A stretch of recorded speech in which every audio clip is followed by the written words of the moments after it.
મારું નામ કાળુભાઈ ભાદરકા, ગામ ખડિયા, પૂર્વ પ્રમુખ તાલુકા પંચાયત જુનાગઢ અને પૂર્વ સરપંચ ગ્રામ પંચાયત ખડિયા।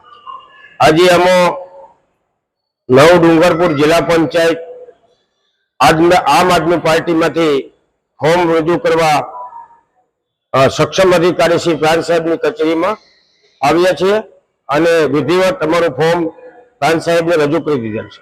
ખાસ કરીને તમે કયા મુદ્દા લઈને તમે જાશો મતદારો પાસે? સાહેબ, મુદ્દો અમારી પાસે એક જ છે। એક તો આ પરિવર્તન પાર્ટી છે આમ આદમી, ભાજપથી અને કોંગ્રેસથી બધા થાકી ગયા છે અને અમારો જે વિસ્તાર છે, અમારા નવ ડુંગરપુર જિલ્લા પંચાયત સીટ નીચે 5 તાલુકા પંચાયત આવે છે અને એની નીચે 14 ગામો આવે છે। એ 14 ગામો વર્ષોથી અમારા પરિચયમાં છે। મારું કામ મેન દવાખાનાનું છે। રાતે 2 વાગે કોઈનો અરજદારનો ફોન આવે તો અમે ઉઘાડા પગે ચાલી નીકળીએ છીએ।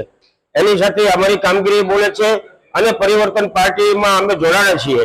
એટલે મને 100% વિશ્વાસ છે કે લોકો પોતે જાગૃતતા ધરાવે છે અને સાચા સત્ય ઉપર ચાલનારા ઉમેદવારને મત આપવાના છે। અમારે સીધી ફાઇટ બીજેપી હારે રહેશે। બીજેપી ના ઉમેદવાર છે રાજુભાઈ ડાંગર, મારા વડીલ છે, મારા માર્ગદર્શક છે અને હું એને પૂછ્યા વગરનો કઈ આગળ વધતો નથી। મારા વડીલ છે, હું એને ગુરુ તરીકે માનું છું, પણ છતાં સંજોગો એવા ઉભા થયા કે અમારે બેને સામે સામે લડવાનું થયું। રેખાબેન ભાદરકા ને ડુંગરપુરની સીટ ઉપર હું ફોર્મ રજૂ કરું છું